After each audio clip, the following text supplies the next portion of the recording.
Afternoon, good evening. Thank you very much to everyone who's joined us this afternoon. We've had an extraordinary response to this webinar, which really does indicate just how important this subject matter is to everyone. So I'm just going to give it another second or so, just to let Jess, as she clicks people into the meeting, let a couple more people in. Yeah, I think we over 60 people. So Stephen, I think I'm going to start. So welcome everyone to our meeting, to our webinar. Before I start, I'd like to acknowledge that we are meeting on the land of the traditional people around Australia. Here in Sydney, I'm joining you from the land of the Gadigal people, and I acknowledge elders past, present, and emerging. And I just think that we all have to take a second to think to the Indigenous knowledge that we really should be leaning into as we work to solve climate problems globally. In Australia, we have millennia of memory and of narrative around what the land is, what the water is, and how best to look after it. And we really should pay attention to that moving forward.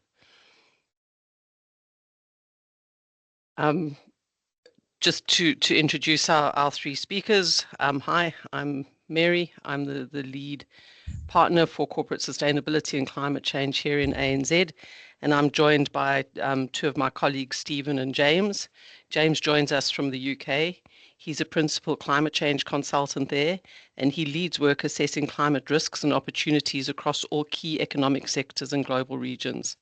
He oversees a team of folk with skills across risk management, financial modeling, and strategic planning. And he's worked across hundreds of assessments where companies have quantified the financial impact of climate issues, working with personnel across risk, strategy, finance, operations, and engineering. His experience includes working against a wide range of international requirements, which includes IFRS, UK CFD, CSRD, and CDP. You can ask him to explain that alphabet soup during question time. He also sits on the team that authored the original TCFD guidance on scenario analysis that was developed by ERM a while ago, and it is that knowledge that he'll be sharing with us today. We're also joined by Stephen. Stephen is an associate partner here in Sydney in Australia. He's an accomplished strategist with nearly 20 years of consulting experience across financial services, energy, retail, and mining in Australia and the United Kingdom. He develops business opportunities, maintains and grows relationships, and leads consulting projects for financial services clients. Working closely with a team of engineering and economic experts, Stephen provides executive level advice across ERM service offerings, from climate risk to decarb and reporting. In previous roles, he worked with strategy and investor relations teams to define and disclose responses to regulatory change and brings these insights of investor needs to ASRS projects. And that's what he'll be leaning on quite significantly today. If we can just move to the next slide, please, Stephen. So why are we talking to you about this? We've had a number of webinars that we've run with clients, and it was a very, very clear need identified through all of those that companies really would like to understand how to do this fin quant piece of ASRS. So we've been working with a fair number of clients and bring that to you today, and we'll be talking to you about real life examples. Please can you put your questions in the Q&A? We will get to as many of them as possible, but we'll also be sending these slides out to everyone after the session. So please look out for an email from us after the session. So I'm going to hand it over to Stephen and James. You're in good hands with them, and I'll be back after the presentation. Thanks so much, Mary, and very good to be with you all today. Thank you for taking the time. First thing to say is that ERM has a hugely proud history of working on these topics, and what we're communicating to you here is our past working for the TCFD, dating back to when it began in 2016-17. We worked as the author of the main set of scenario-related guidance in that bit of overall recommendations and work done by the TCFD. And actually, in reality, that's the bit which really started the touch paper on this whole area of analysis, because it introduced the new concept of pathways as a way to understand future risk as well as potential future opportunity. And it's now become the basis of effectively all climate-related analysis since, and we'll obviously discuss the relevance of that for the emerging set of Australian regulations and requirements that there are. But these requirements sit in a whole number of global and international and specific national requirements that exist, a few of which are mentioned in the bottom left-hand corner of the slide here. This work, of course, underpins a number of different activities that companies are now required to do, and financial quantification is the one that we're going to zero into today. But more broadly, this underpins the concept that a company, a project, or any aspect of a business needs to look at the future trends. And the really innovative part here, therefore, is the concept of comparative pathways being used as a guide to financial and strategic planning, as a way to determine whether or not there is an important risk or opportunity the business needs to take account of as it prepares for the future. So this will underpin the conversation that we have today as we move into the financial quantification discussion. And ERM is very proud to talk to you today as the entity that has the background, as Mary described, that brings this to the table. Good. I'll pass to you, Stephen. Yes, thanks, James. And as Mary mentioned, financial quantification has really risen up the priority list for organisations off the back of the mandatory reporting regime. I think we'll mostly call it ASRS here. Some people call it AASBS2. ASRS is shorter and so easier to say. And what ASRS requires is that an entity shall disclose information effectively that enables users to understand the effects and anticipated effects of the climate-related risks and opportunities for their business model and value chain. And it needs to be thinking about where they might impact a financial position, the financial performance, or the cash flows over the short, medium, and long term, which is a big step forward for how climate risks have typically been and opportunities have typically been thought about, and particularly the level of detail that's required to be disclosed. And this is these risks and opportunities have a really broad range of potential impacts, whether that's on the market value or the accelerated depreciation across the asset base, whether it's across revenue or cost impacts on financial performance, or how the capital expenditure or financing might change, just to name a few. So there's a lot of different ways that climate will have implications for organisations, and getting a handle on how that plays out is going to be critical to being able to successfully disclose under the ASRS regime. A few critical considerations up front. One of the most critical ones is thinking around the business model and value chain for an organisation. This is really important, and business model and value chain as a phrasing comes up regularly throughout the standard. And really it requires organisations to take a look up from their immediate activities and think about what happens upstream and downstream from them that allows them to conduct their business, and particularly then understanding where risks from climate, both transition and physical risks of climate, may play out across that. Materiality is a second important concept, because there is so much happening across an organisation that if you were to look at every single place that climate touched an organisation, you wouldn't have time to complete it all. So really understanding what is material is important, and material differs between different organisations. Ultimately, it's what would the users of this statement find useful and material relevant in terms of understanding the prospects of the business.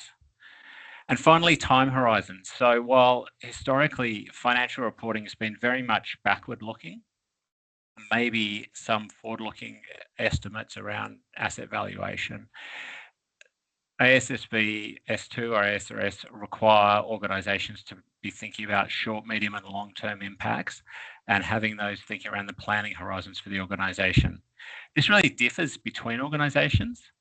In some organisations, the short term maybe you're as short as what's happening this year. In other organisations, it may be 5 years, and the long term is particularly flexible for a fashion retailer. Short term, maybe quite short in the order of years, whereas somebody who's got large infrastructure assets, we think in terms of decades.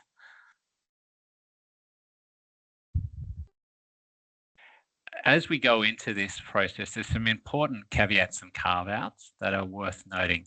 The first one is the expectation and the acknowledgement that the amount of effort that needs to be invested in quantification needs to be proportionate to the capabilities of the organisation, but also the exposure of the organisation. So an organisation that has high exposure is expected to invest more effort in quantifying the risks and also in terms of building out the required skills and capability. And particularly not having the skills and capability isn't necessarily a get out of jail free card. For the avoidance of doubt, if you do have resources and the risks are relevant, then you're expected to invest in obtaining the skills and capabilities. But certainly proportionality around the amount of effort is something that a lot of organisations, particularly in the first couple of years, are going to be relying on. And that brings us to the second point, which is that the iterative nature of this work. It's not possible to do everything in year one. So really thinking about how year one becomes the platform for growth. And finally, particularly around disclosing the financial implications of opportunities, there is a carve out around commercial sensitivity there, but that doesn't apply to discussing the financial implications of risks. And there's still a requirement to disclose the existence of opportunities, just not necessarily a detail that would prejudice their economic benefits. When we talk to organisations around how they're thinking about financial quantification, there's 5 sort of critical things that we wanted to touch on today. The first one is that all of this quantification isn't going to be based on really concrete forecasts. All of the work we do here is based on scenarios. I will touch on what that means. The second one is you can't jump straight to financial quantification. There's a bunch of core capabilities and foundations that need to be in place. The third one is this idea that what you can do will scale up over time. And year one is not the finishing point, it's just the starting point. What comes out the back end of it is inherently uncertain. And as much as anything, the disclosures need to talk to what the level of uncertainty is as much as they are about finding a number. And finally, doing this work isn't just about meeting ASRS disclosure requirements. Done properly, it can provide a platform for strategizing and thinking about your risk management environment in a really uncertain world, and can become a really powerful tool that's used across the organisation. So touching on the first point there, scenario analysis is a new concept to many organisations, but a really important one in thinking about climate risk. There are so many unknowns and so many things that are outside the control of an organisation that picking one particular view of the future and anchoring on that is a recipe for getting it wrong. So what the standard requires and what we always recommend is that organisations think about different potential futures. And we talk about plausible futures as being the set of spaces where it's worth exploring what might happen and how the business may be impacted. We think about dimensions across transition risk, which is effectively implications on the economy of moving towards a lower carbon environment and playing out the energy transition, as well as physical risk, which is impacts on the organisation and on the economy of the physical changes to the world, both acute physical risks like greater heat waves and storm activity, as well as the more chronic risks like rising sea levels. We think about transition can be orderly if organisations and governments work together to align on a future and execute on that, or disorderly. And many of the scenarios that are in the environment and in the planning really look at quite a disorderly environment where different parts of the world run at different speeds, different outcomes cause unplanned outcomes. And because the policy environment is uncertain and unpredictable, there's a lot of wasted investment, and often the movement happens too little too late. Ultimately, we do scenario analysis because we can't predict the future, and we need to look at how our business will perform under different scenarios to get a view of what those different futures might do and how resilient our business is under those different narratives.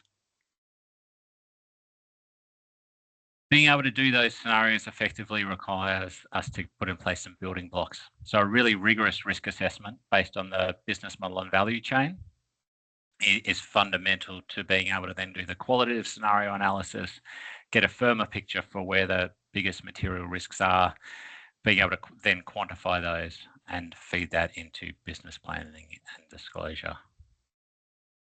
And ultimately, going on that journey is really important. If you start at the end, you'll miss the risks. You won't be thinking properly around how they interplay, and you ultimately won't be able to be confident in the outcome of that assessment.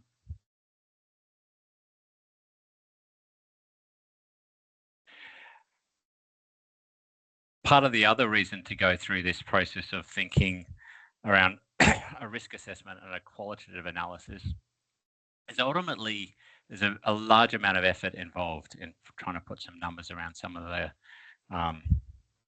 quantification of climate-related risks and opportunities, or CROs here. And so ultimately, it's important to prioritise. And what we tend to recommend with organisations is they prioritise on a couple of dimensions. The first one is how material the risk is likely to be. So picking some risks that are going to be really material to their organisation.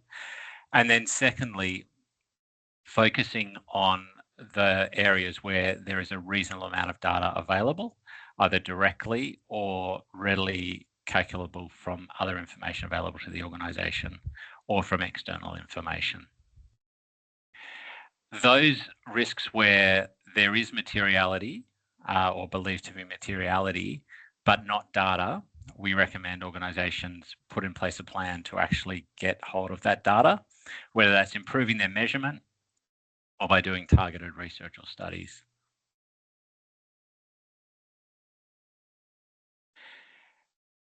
Ultimately, though, what's going to come out the back of this is some information that has some amount of certainty and some amount of uncertainty. And so the IFRS, who ultimately set up the standards that then have guided the ASRS, have put in place some interesting guidance and useful guidance across a whole range of topics. One of the topics is around disclosing information around the anticipated financial impacts and effects. And they give a range of different examples.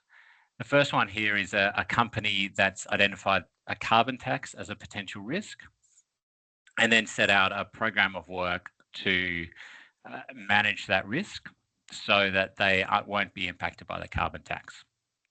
Here in Australia, the example would be a company that's exposed to the safeguard mechanism. And although the safeguard mechanism and the requirement to purchase Act uses a carbon tax, it acts in a similar way. And so in this particular case, the organisation has realised that its plant and equipment isn't currently going to come in under that threshold. And so it will need to invest in more energy efficient alternatives to meet that requirement. So it's looked at a future. The future has transition risks associated with it, and it's choosing to do some steps. What we often find is the costs of responding to actions are much easier to quantify than the potential risks that are being faced. And so this particular case, they can be fairly confident. They've done the engineering studies of what the financial impacts on their business are likely to be. So they're going to need to spend CapEx on investments in more energy efficient plant and equipment. And so they can put some numbers around that. They're going to need to finance that. And so they can talk to the impacts on their cash flow and their balance sheet of doing that. And they can make some fairly good predictions on what the implications for their operating costs are if they execute on this plan. They would also be able to say the avoided potential carbon tax to offset that as well. So they'd be able to disclose with relative certainty what their understanding of the risk and their response to it will be. So that's kind of one bookend almost, because a lot of the numbers lend themselves to ready quantification. Somewhere towards the other end of the spectrum is this second example, which is a company where they're exposed to flood risk, and ultimately what they see as their way of managing that risk is to buy insurance for those flood risks. And so what they've seen is that their insurers are also making that same calculation and saying this company is increasingly exposed to flood risk, and so they're seeing their insurance premium go up. They've made the call that the best proxy available to them for their increase in flood risk is the increase in their insurance cost. And so the best estimate that's available to them without undue cost and effort is how much their insurance has gone back historically. And so their modelling is then how much their future annual premium will go up by. And so their disclosure says we're exposed to a future potential impact of flooding, and we expect to see our insurance premiums going up by this amount, and it's relevant and material for their organisation. So that's a second potential disclosure framework. And then the third one here is probably even less certain around the activities. They've actually done a really robust climate risk assessment across their business model and value chain. And what they found is that their business model isn't impacted, the value chain is. And in this particular case, suppliers of rice, not now, but potentially in the future may be impacted. So that's how they've gone and disclosed it. They've gone and said, short term, not anticipated to be material. In the medium term, we can put a reasonable estimate around it based on the likely impacts on the price of rice of future water scarcity, and particularly on the suppliers we use. But then in the long term, there's so much uncertainty over the picture that we're not going to put a number around it, but we're going to provide some qualitative information that give you a sense as an investor just how big that problem might be. And you can use that to make a call in your modelling as an investor whether this is a risk we're sort of willing to run, or whether at that point the organisation is going to need to find substitutions or something else. But the company has acknowledged the level of uncertainty and provided information that's useful to an investor in terms of their decision making around whether to invest. So there's really a broad spectrum of the types of outputs that might come out of this work, and it's I guess it sounded like a broken record, but it's very path dependent on the particular organisation, and it really depends on the risk the organisation faces, the capabilities the organisation has, and the nature of the risks, which really inform whether there's good quality estimates out there. We can work up and down the spectrum to help improve the quality of the data, and frequently the companies actually have more information than they realise because they are currently already being exposed to climate impacts. It's really how do you bring that together? And so obviously this is important in terms of understanding how do you actually disclose, and what do you disclose, and how do you get to the right outcomes. But beyond that, we see actually quantifying the financial implications and the potential potential financial risk to be really important across the organisation. You know, we've talked a little bit about stress testing and resilience planning, but ultimately it gives, putting a number around it gives you a view on how much risk you're willing to run. It helps you talk about your risk appetite, and it helps you think about how much money to invest in improving resilience. When making investment decisions, it can help you say what potential futures does this investment work for, or this CapEx, and what are the potential futures that would make this investment not stack up? Or on the flip side, at what point do we need to spend some extra money, and how much warning will we get of that? Which pathway are we on? When do we need to make this decision? How much more information can we get before that? And really think sensibly around making good long-term decisions, given that there's some amount of global warming is already baked in, and the current trajectory is not going to get us on a 1.5 degree line pathway. Ultimately, then it plays also into, actually putting numbers around it, having those detailed conversations when you're setting strategies. How are you looking to allocate resources between different businesses? And ultimately, how do you run your profit forecasting, revenue forecasting, and allocate capital across the business appropriately? With that, I'm going to hand over to James to talk through some real life case studies we've done at ERM and explore in a bit more detail how some of these actions and steps play out.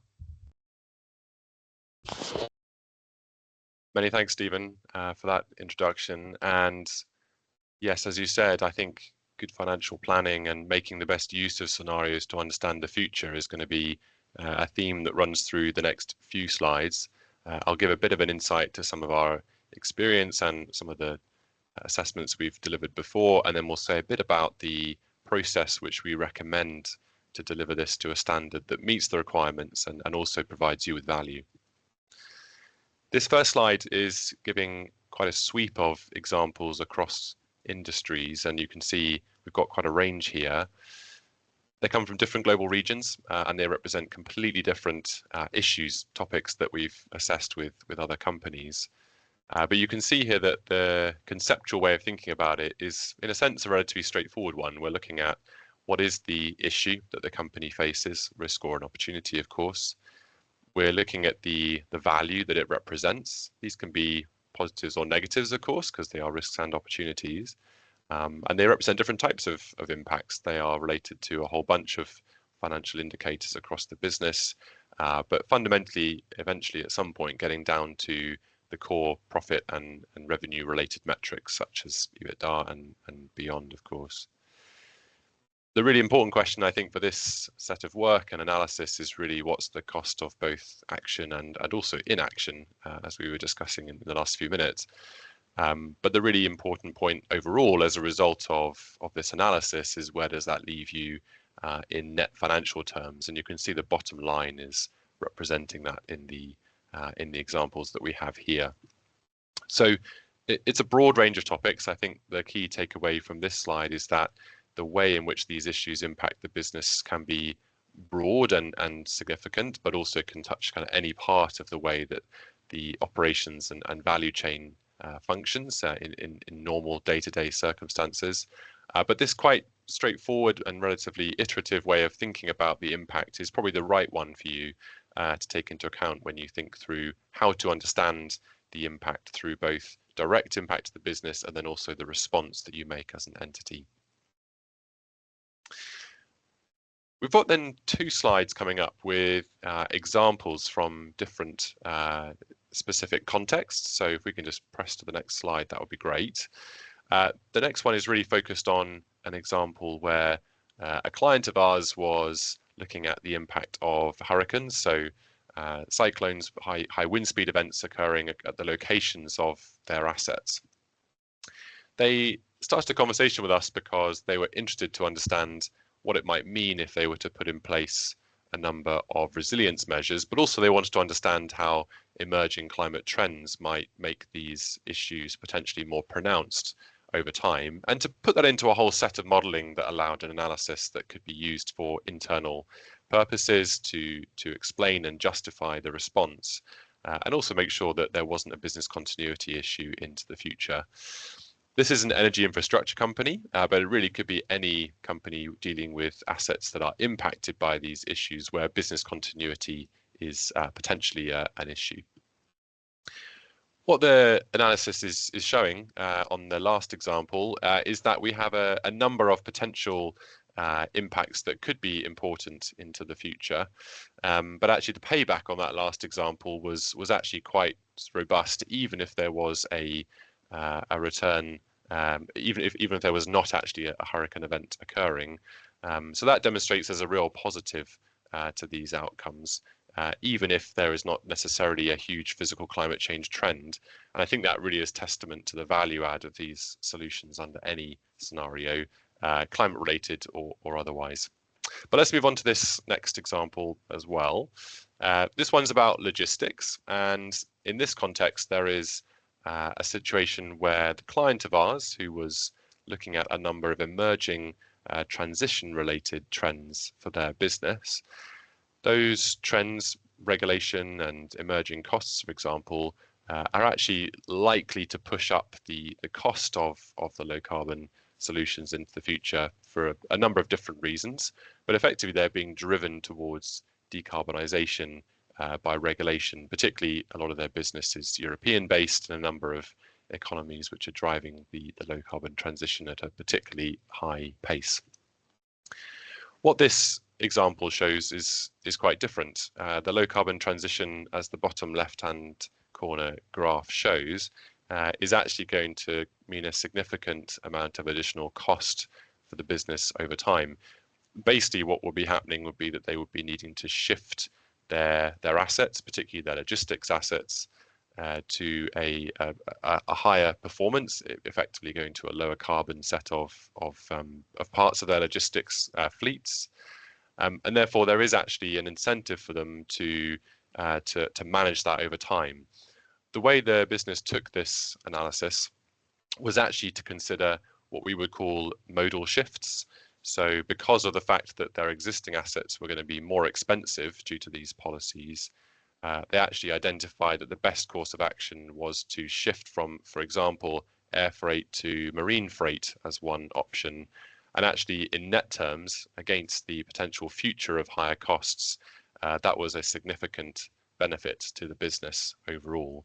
So actually, even though this work was in principle creating a risk for them, it showed that there was significant potential additional cost from low carbon transition policies. They were actually able to turn it into an activity internally to explain why acting on this to do, for example, modal shift activities and others was going to be a benefit to the business. So it got them ahead of a number of future problems. And that example, I think, really brings to life the fact that this is potentially about managing risk and opportunity. But for you as experts working within the business, it really is a way for you to build up analysis and communicate to key stakeholders the fact that there are emerging important issues, but also there are responses, and there are ways in which that can be framed and understood to create an investment case for better outcomes which avoid issues the business would otherwise face. And going back to the core, that really is the main goal of this activity, alongside, of course, the disclosure need that there is.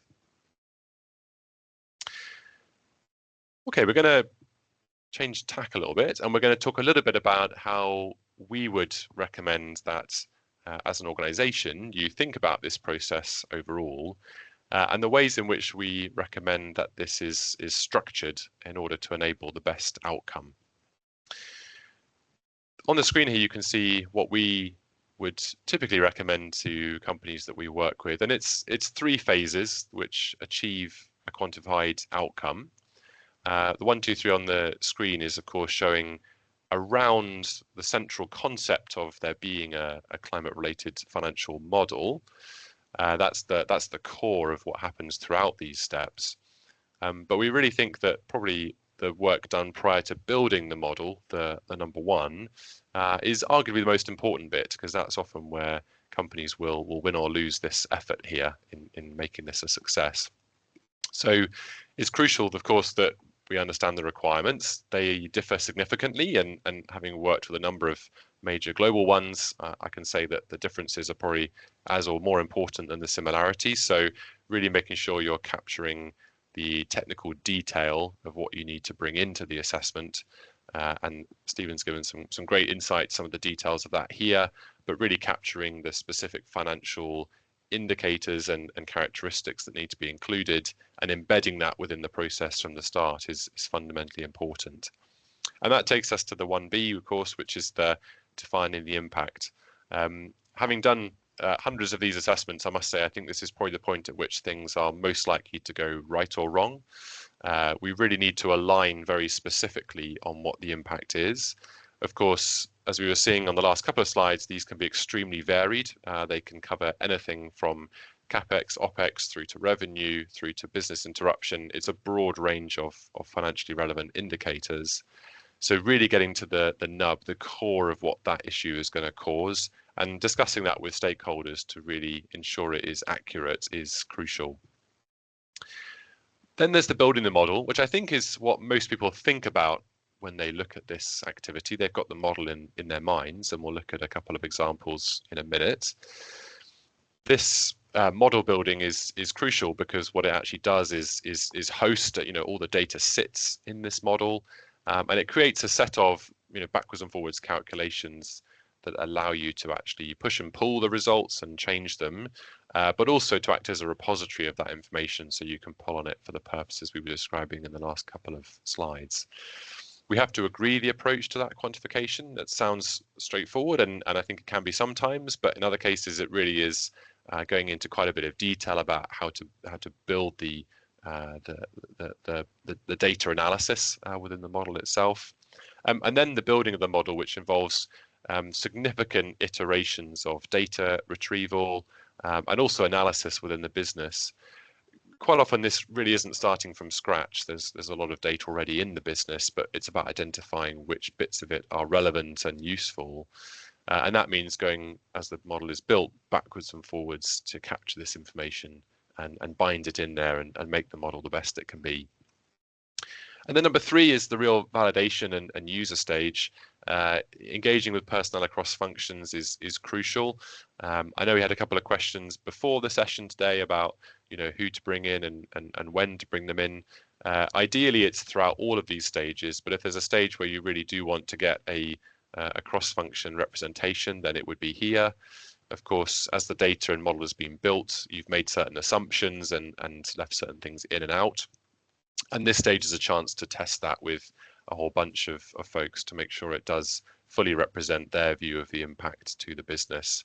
Of course, both the impact of the risk opportunity, but also the response, as we were saying earlier. And then I think in the final part here, of course, it's a case of putting into various use cases. For our various clients, that can mean putting into an investment case, putting it into the enterprise risk structure, putting it into reporting, obviously, as well, and plenty of other places where this can touch. It really is going to be specific to your business. But taking these findings, putting them elsewhere and making use of them is really the key thing. Great. We'll have 3 slides just to run through each of these in a bit more detail. And I've got some real life examples here taken out from our other projects, so you have a sense of what we actually do as a process. So this is the prior to building a model stage. We're strongly advocating the idea that you take an impact lens to this. Of course, the impacts can be both positive and negative, as we were saying, but it starts from getting a sense of that overall driver. What's really behind this issue? What's the climate thing that's driving change? That's meaning that the business you saw in the past is not the business you see in the future. So really creating a strong image of that, and then looking at the business and financial impact. For issues where they create a risk, of course, you want to understand the business's resilience. Some of that is, of course, evident today. You'll have certain things which are in place to manage these issues today, but some of it may be additional resilience that you would put in place as a result of the emerging driver that we see to the left-hand side. And all of that should be recognized at the beginning. So this is quite a simple way of framing it and thinking about it, but it does give you a structure to enable you to think through how and where and when these issues can be impactful, and then to actually put that in a way that can be discussed and debated and agreed between stakeholders, so you can actually end up with a collective view that says, yes, we will really get impacted in this way, and that's what we should quantify through this model activity.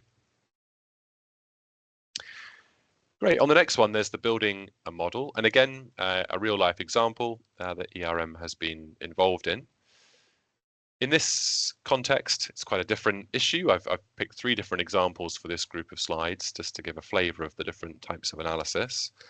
This is a client that was being impacted by emerging costs due to increasing demands for high levels of recycled product. They actually are in the consumer goods industry, and they were looking here at a number of recycled products and the potential additional cost or potentially benefit to them of that over time. You can see here that we're doing, as a snapshot of our model on the left hand side, we're doing year-on-year modeling of financial impact. So as we said on the last couple of slides, we're looking at the additional cost here associated with the potential for these trends to play out over time. And in the bottom right hand corner, that really leads to this, what you might call kind of almost like a curve or like an upwards gradual trajectory. Basically, as this issue starts to bite for the business, it increases the potential value of this to the business. Basically, in their context, they have the potential for them to see benefit because they are ahead of their competitors in terms of sourcing these more renewable and recycled products. And that's a good thing. So they're looking at the potential upside compared to competitors, and that effectively accelerates over time as they get into the future, and there is greater demand for those more recycled products as a base. So this is really showing you that the model is a very practical activity. It's literally doing that year-on-year data information and modeled in various different metrics, and then actually presenting it, as you can see here, can be done in a number of ways. But of course, it really is about trying to show to stakeholders that this is a trend, and it really is about then trying to demonstrate the so what off the back of that, which is something we do with all the projects that we run. Okay, so a third and final one from me on the validating and using the findings. I thought I'd look at an example here where this has actually been put into practice for a business to actually make a decision about investing in a number of responses. This one is a business that was facing a number of heat wave events, and in this context, they were trying to decide whether or not they should put in place adaptation interventions, which would actually lower the risk to employees. They had a fairly simple decision-making rubric that you can see at the top of the image, so towards the middle of the screen, where they had different cost ranges, and they were looking at the cost of the measure and also the cost of the benefit, and trying to make a decision about whether this was worth doing, and in this case, it does. So this is really about how we can make use of the data and information beyond the model itself. Of course, this work should end up in disclosure, as we've been saying, but it really can be made as use for internal decision making, for example, to invest in measures that otherwise perhaps wouldn't be cost effective without climate change. With that, I'll pass back to you, Stephen. Yeah, thanks, James. That's a really helpful summary of both how we approach it and how it's played out for some of our clients over the years. We just wanted to perhaps wrap up with some final thoughts before we move to Q&A. The first one is make sure that the thinking here needs to be around scenarios, not forecasts. So we're not saying these things are going to happen, but explore the future and what a plausible range of outcomes may be, and then think about how robust your business is under those. And ultimately, that's what the disclosure is about, is helping investors understand that. The second one is get the building blocks right. So take the time at the start, and James talked to this too, to get a really well-articulated set of climate risks tied to a clear understanding of your business model and value chain. And that'll set you up for success. Being really focused on the risks you do, particularly in this first iteration, is important. knowing that you can't financially quantify everything. So focus with the material risks where there's data to use that'll get you something meaningful and show value early. Make sure that when you are disclosing, you're really clear on what assumptions and what are the uncertainties that are driving it. Acknowledge that this is an imperfect science, but that you're really clear on what played out, and think about whether a non-financial data point, so a percentage change, may be as useful given the level of uncertainty that's associated with the outcomes. And ultimately, there's a cost and an investment in doing that. So think beyond just how do I comply, but how do I get value for my organisation by doing this exercise, and how ultimately does it make me more resilient and therefore better equipped to enter the future that we're heading toward. With that, I might hand back to Mary, who's going to manage the Q&A process of this. And please get your questions into the Q&A. I can see we've already got quite a few in there. We'll get to as many as we can. Thanks, Stephen, and thanks, James. Fascinating as always to see how your brains work. I'm going to start with the most upvoted question here, which is, can I confirm whether the financial quantification disclosures are at an individual risk level, as per some of the examples, as opposed to an overall potential impact to the business? Thanks. That is a great question. Ultimately, the way the standard talks about this is to think about aggregating and disaggregating the risks in a way that isn't misleading. And so ultimately, to the extent that disaggregating the risks presents a better picture of what's driving your business, then that's helpful. But if you disaggregate all the risks to the point that everything becomes immaterial, then ultimately you're saying, well, there's no material risks because that rice paddy over there and that rice paddy over there are separate. So if you're doing that, then that's taking it too far. At the same time, if you aggregate the risks up too much, it doesn't necessarily give useful information. So there's a bit of a judgment call. Your auditors will no doubt have a point of view on this too. And I think having that conversation around the level of granularity with your auditors as you go through this process is also a helpful thing to do. Thank you. And I think that we've seen a lot of that through our work is when you take decisions that limit how much information or increase how much information you're going to disclose, check it with your auditors, keep them as part of the process moving forward. It will help you get a cleaner audit outcome in the end. Yeah, you'll need to take a point of view, and I think there's an opportunity to steer the auditors too. I hope there's none on the line, but they're all learning it too. So if you've got a strong argument one way or another, that's a good starting point for that conversation. There's another question here that says risk is based on consequence and likelihood. How do we account for likelihood in the calculation of the financial impact? So just take apart that methodology a little more. Yeah, happy to say a bit about Stephen, but do add into what I say. I think you're right to frame it that way. I think if you look at standard enterprise risk ways of thinking, you typically have a matrix where you've got an X and a Y axis, if you follow what I'm saying. And I think that would be a typical way of thinking, as you say, consequence or impact and likelihood or frequency. I think if we take physical climate as an example, you can look at the kind of temporal or likelihood frequency nature of this by building in data that shows, for example, return periods. I had an example on the screen for hurricanes a bit earlier on. And the way we would look at that would be that, of course, not all hurricanes are the same strength or wind events of any kind are of the same strength. So I think the specific question that you'd want to tackle when putting that into the model will be, are we going to see, for example, a category 5, category 4, category 3, or even a lower wind speed event? You could actually build into the model an assumption around impact for a higher, a medium, and a lower intensity event. And we've done that with many clients to show that data to the fuller extent. That would effectively then become a proxy, I think, for your way of thinking, because you'd be able to show the potential impact under the different intensity of events and make assumptions therefore around the financial planning off the back of that. So I think the short answer to your question is yes, it's entirely possible, and the key thing is to put in more data on different aspects of the hazard, for example, to actually represent that trend over time. And if you do it that way, then there is a lot of potential to show this in a more detailed way.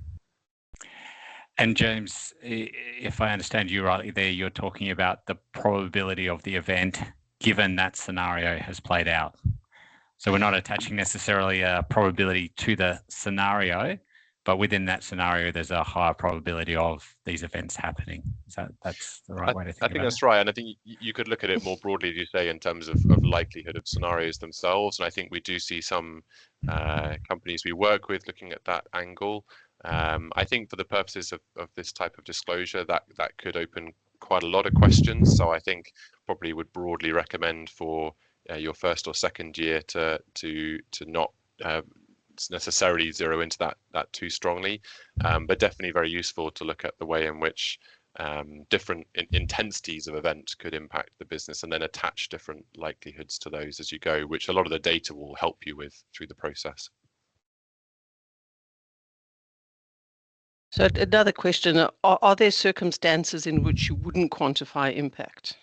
And can you give examples of where you might prefer not to quantify impact? Probably the first place my mind goes to is where there's a lot of uncertainty around the potential impact of that impact. I guess there are some climate variables where there's a reasonably high degree of confidence around how they might play out. There are some climate variables where there's really quite low degree of confidence. And so we've got high confidence around heat waves. We've got low confidence around how the hurricane season might play out in various places. For example, we know that there is more energy in the atmosphere and likely to be more intense storms, but there's a lot more uncertainty around that. Depending on how material that would be for your business, you may choose to do something other than sort of a full financial quantification of that. You may choose to take a more qualitative approach to that if that made sense for the amount of data that was available. James, I don't know if you've got any other examples that you can think of where that might play out. Yeah, it's actually a really interesting question. And I was wondering if the questioner has some thoughts behind the scenes with the particular question. But I think you're right that uncertainty is a factor. I can't think of any issues that we've come across where a client just necessarily wouldn't at all want to quantify the impact. Sometimes it's a lot more difficult. There's a lot more data challenges, and I think data challenges are one of the things that we perhaps haven't discussed a lot in this session, but are very typical when companies do this for the first time. I have had a couple of situations where we've worked our way through a financial quantification, and it's become clear that the data just really is not there to complete it to a high standard, and we've had to input a number of assumptions to help get to the finish. That can lead to perhaps a frustrating outcome where there isn't kind of full clarity and full detail. And I think that is an example of where the company may want to take a different approach, or consider picking a different issue to focus on until data is of a better standard. So that would be an example I would flag up. But there's nearly always a way forwards on it. It's just a question of how many assumptions are needed, and that's a whole different part of the discussion, which we could probably have as a different session around how do you build assumptions, how do you turn the modelling into something which is able to actually handle the fact that we are not certain about the future, but also we've got limited data internally within businesses to tackle these issues, given they are quite new in some respects. And I will say that there are a lot of questions coming through around the reasonable effort. What should I disclose? Do you have any further thoughts on that, Stephen? I mean, I think the big one is thinking about, if you are going to make a disclosure that says we're exposed to this risk, we think it is material, we don't have the required data to be able to firmly quantify it, but it is, we see it as a material, as a high rated risk for our business. An investor may find more comfort if you're making alongside that a statement with this is how we are trying to firm up the estimate, or these are the steps that we are taking to explore resilience to that. So part of it is about where that information is not readily available. What are you doing about it still, and whether that's taking steps to, I guess, protect your business, protect your profitability if that risk were to come to pass, or how you're looking to collect the data and source the data for future reporting years. And another one that relates to what do I actually write in my report is how do you balance confidentiality with legal compliance in some of these disclosures? No, that's a great question. And obviously there is the specific carve out for the opportunities piece. But ultimately, not everything you write in your not everything you do analysis for has to get disclosed really explicitly in your report. And that already happens today. There's in your existing financial disclosures, you're not writing down how much money you've made, how much revenue you've made from every customer. You're writing down a total. And your auditors are looking at making sure that you've got the reconciliation and you've got these processes in place. Similarly, when you're making disclosures here, you may be able to disclose quite an aggregate picture. And even the example there where there was a particular rice supplier that was exposed, it wasn't your rice supplier X, it was a rice supplier in a region has exposure. So it's really very much about there's sort of information that's useful and information that's too much information. And the auditors are playing a role in making sure that the information you're disclosing and the information and the analysis that led you to be able to make that disclosure sort of is robust and auditable, and there's a trail. So yeah, the way you're managing that confidentiality piece and still giving useful information is filtering it, aggregating it, sanitizing it, such that it doesn't give away that sort of confidential information about clients, customers, suppliers, but your auditors will have a X-ray vision essentially into how you've come to those numbers. And one last question that I know we're running out of time, but I think is a wonderful one. In your experience, what are the mistakes people have made when starting out on this process? I'll let James start with that one. Yeah, okay. Stakeholders, and stakeholders in that order, as my father-in-law would say. So I think the biggest challenge we see every single time is that we don't see people bringing in the folks within the business who have knowledge of these issues. That's so fundamentally important because, as I said with a couple of the examples I gave, you really do have a lot of information in the business for this today, whether you realize it or not. So the fundamental thing right at the beginning is who in the business is going to be able to help you with this topic, who's going to understand it. But just as importantly, how do you make sure that they are part of the process rather than being kept on the outside?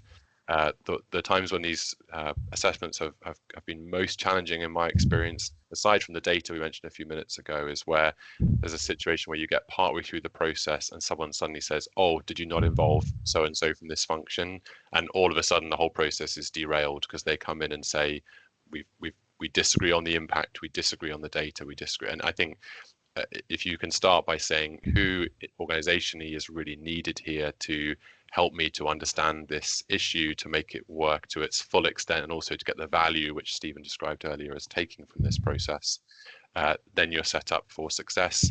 If that doesn't happen, there are a whole number of challenges that can emerge at each stage. So, yep, stakeholders, think about who knows about it, think about who needs to be invested in understanding it better and bringing it to a solution, and have a working group or have an ad hoc point of engagement for those folks to bring them in. They haven't got to be there at every single meeting or stage, but make sure they are aware and engaged at the key points and offer their view.